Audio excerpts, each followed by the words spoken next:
Hello everyone, welcome back to my channel. My name is Nita. आज हम 8th class की geography NCERT का chapter number 1 का ये सेकंड पार्ट स्टार्ट करेंगे। फर्स्ट पार्ट मैं ऑलरेडी अपलोड कर चुकी हूँ, आप चाहें तो मेरे चैनल पे जाके देख सकते हैं। Chapter name is resources. Start करते हैं अपना टॉपिक। सबसे पहले हम ये ज़रा बॉक्स देख लेते हैं, डू यू नो वाला इम्पॉर्टेंट है, तो स्टार्ट करते हैं। फिर इसके बाद हम टॉपिक पे चल देंगे अपने। Human resources refer two numbers and ability of the people. हम ह्यूमंस को अगर देखा जाए उनकी मेंटल एंड फिजिकल एबिलिटी के द्वारा हम उन्हें रेफ़र करते हैं। Through there are differing views regarding treatments of human as a resources. बहुत सारे डिफरेंट व्यूज़ आते हैं कि ह्यूमन रिसोर्सेज किस तरीके के हैं, क्या है ह्यूमन रिसोर्सेज। ठीक है, तो सबके अपने अपने व्यूज़ हैं। जैसे कि देखो, one can not deny the fact that is, हम ये फैक्ट डिनाई नहीं कर सकते हैं कि it is the skill of human that helping in transferring the physical material into the valuable resources.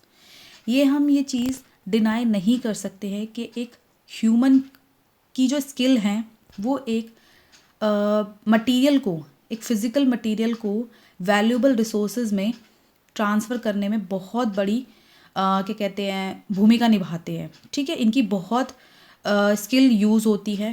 इनके पास ही स्किल होती है कि एक फ़िज़िकल मटेरियल को वैल्यूएबल रिसोर्स में ट्रांसफ़र करना। ठीक है, आगे बढ़ते हैं। यहाँ तक हमारा जो टॉपिक था वो फिनिश हो गया था। इसके बाद conserving resources. Mona had a nightmare. Mona को एक रात में सपना आता है। She dream that all the water on the earth had dried up.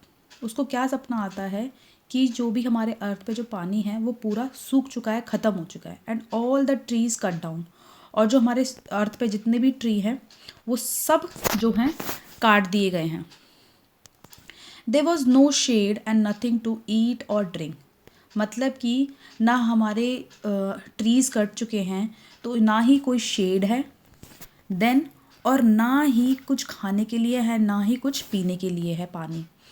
People were suffering and roaming around desperately looking for a food and shade.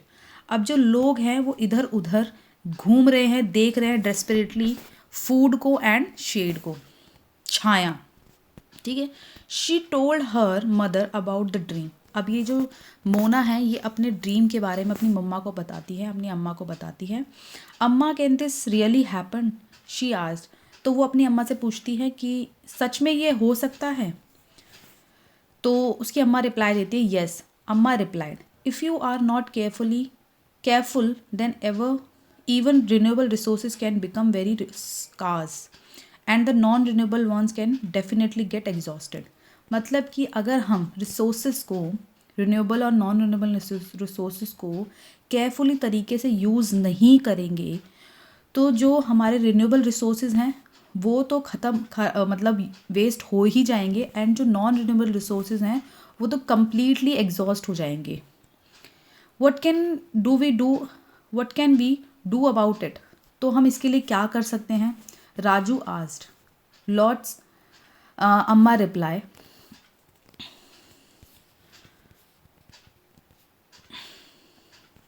Using resources carefully and giving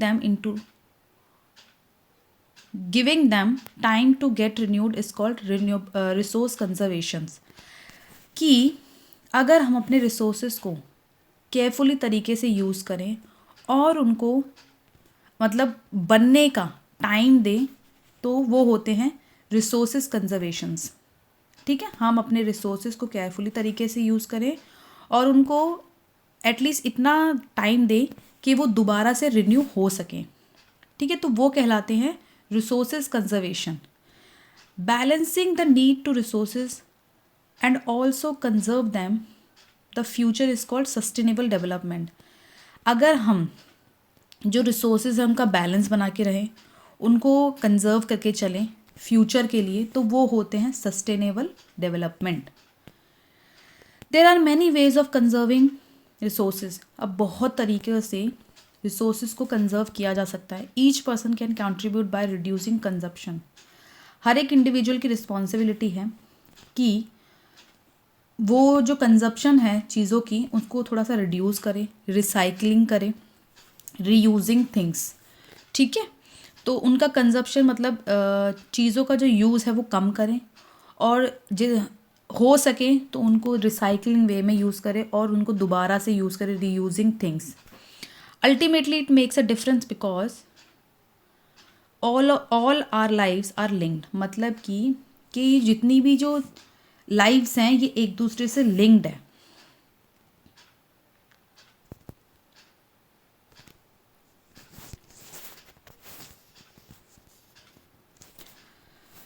That evening, the children and their friends made packet and shopping bags out of old newspapers, discarded clothes, and baskets from bamboo sticks. क्या होता है?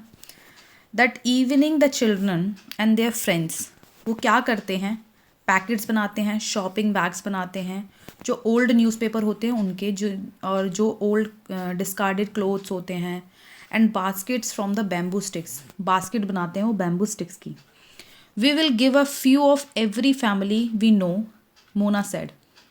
After all, it is for a very good cause. ये बहुत अच्छे cause के लिए किया जा रहा था, ठीक है, said Mustafa. To save our resources and keep our earth alive. तो अपने अर्थ को और अपने रिसोर्स को सुरक्षित रखने के लिए ये सब चीज़ें जो हैं, हम जिसे कह रहे हैं ना, रीयूज़, रिसाइकिल और रिड्यूस कंजप्शन, ये एक तरीका है चीज़ों को दोबारा से अपने रिसोर्सेज को सेफली, केयरफुली तरीके से यूज़ करना। ठीक है, जैसे कि यहाँ पर एग्जांपल दिया है ना कि जो हम न्यूज़पेपर जो वेस्ट हो जाते हैं उनका शॉपिंग बैग्स बना लिए, पैकेट्स बना लिए, जो क्लोथ्स हैं, जो डिस्कार्डेड क्लोथ्स हैं उनके कुछ बना लिया, बास्केट बना ली बैम्बू स्टिक्स की। तो ऐसी बहुत सारी चीज़ें हैं जिनका हम जिस तरीके से कह लो रीयूज़ कर सकते हैं, उन्हें रिसाइकिल कर सकते हैं डिफरेंट चीज़ों से बना के। ठीक है, I am going to be very careful not waste paper. मैं बहुत केयरफुली तरीके से, ठीक है, मैं पेपर वेस्ट ना करके मैं बहुत अच्छी तरीके से चीज़ें बना रही हूँ। Said Jessy, many trees are cut down to make paper, she explain. वो कहती हैं कि पेपर भी मैं बहुत अच्छे तरीके से यूज़ कर रही हूँ, और जैसे कि हम जानते हैं कि जो पेपर्स हैं वो भी ट्रीज से मिलते हैं, तो वो भी एक तरीके हम वेस्ट ना करें, तो ये बहुत ज़रूरी है। I will see that electricity is not waste in my house. मैं ये देखती हूँ कि मेरे घर में जो है वो इलेक्ट्रिसिटी वेस्ट ना हो, मुस्तफ़ा कहती है। ठीक है, electricity comes from water and coal. जो इलेक्ट्रिसिटी है वो किससे आती है? वाटर से एंड कोल से। तो it is important for that, ये हमारे अर्थ के लिए, हमारे रिसोर्सेज के लिए बहुत इम्पॉर्टेंट है। I will make sure that water is not waste at home. अब वो कहते हैं कि आशा कहती हैं कि मैं अपने घर में ये चीज़ मेक श्योर करती हूँ कि वाटर जो है वो वेस्ट ना हो। Every drop of water is precious. हर एक बूंद जो है पानी की वो बहुत इम्पॉर्टेंट है, प्रीशियस है।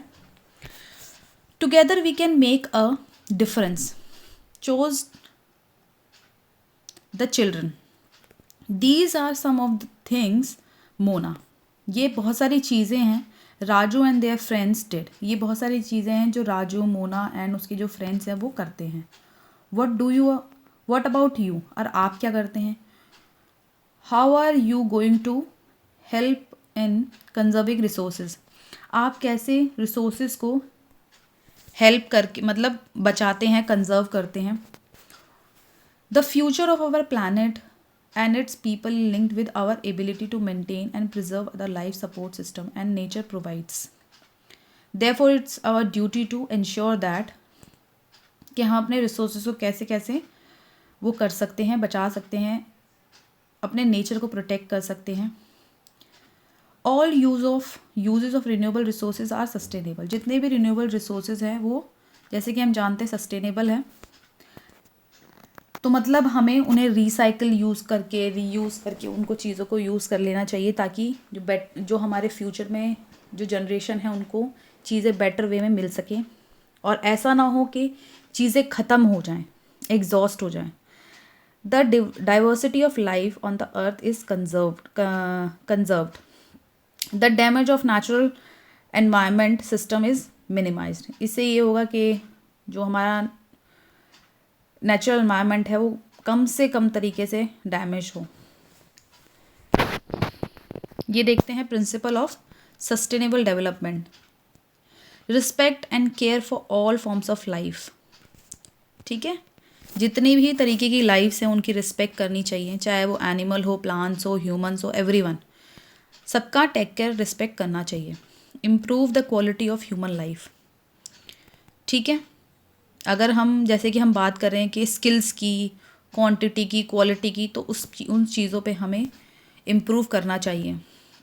इससे जो है सस्टेनेबल डेवलपमेंट और बेटर वे में हो सकता है। Conserve the earth's vitality and diversity. Minimize the depletion of natural resources. Change personal attitude and practices towards the environment. Enable communities to take care for their own environment. तो जैसे कि मैंने बात किया है कि डाइवर्सिटी, वाइटलिटी पे हमें ध्यान देना चाहिए, कंजर्व करके रखना चाहिए उनको। जितना हो सके हमें अपने नेचुरल रिसोर्सेज को प्रोटेक्ट करके रखना चाहिए। ठीक है, देन फिर हम अपने हमारे जितने भी एनवायरनमेंट के हमारे एनवायरनमेंट है, ठीक है, हम अपनी चीज़ों को जितनी जो प्रैक्टिस करते हैं उनको हमें बहुत केयरफुली तरीके से यूज़ करना चाहिए, जिससे ये होगा कि हमारा जो एनवायरनमेंट है वो प्रोटेक्ट होकर रह सकेगा और बेटर वे में भी चीज़ें हमें कंज्यूम करने को मिलेगी। फिर और enable communities to take care their own environment. और ये हर एक इंडिविजुअल की रिस्पॉन्सिबिलिटी है कि अपने एनवायरनमेंट को केयर करें, उनको प्रोटेक्ट करें। ठीक है, तो एक हमारा ये वाला बॉक्स था, यहाँ पर देख लेते हैं हम ये वाला। सस्टेनेबल डेवलपमेंट मतलब क्या होता है? Carefully utilising resources so that besiding meeting the requirements of the present. हमें अपने रिसोर्सेज को बहुत केयरफुली तरीके से यूज़ करना चाहिए ताकि प्रेजेंट में, ताकि also take care of future generation, ताकि हमारी जो फ्यूचर जनरेशन है उनको भी चीज़ें मिले और बेटर वे में मिले। ठीक है, तो यहाँ पर जो हमारा चैप्टर है वो फिनिश होता है। नेक्स्ट वीडियो में हम नेक्स्ट चैप्टर डिस्कस करेंगे। अगर आपको मेरी वीडियोस अच्छी लग रही हैं, प्लीज़ इन्हें लाइक, शेयर, सब्सक्राइब किए बिना बिल्कुल मत जाइएगा, और जितना हो सके अपने फ्रेंड्स को जिनको इन वीडियोस की ज़रूरत है उनको शेयर ज़रूर कीजिएगा। Till then, thank you so much, thanks for watching this video, bye bye.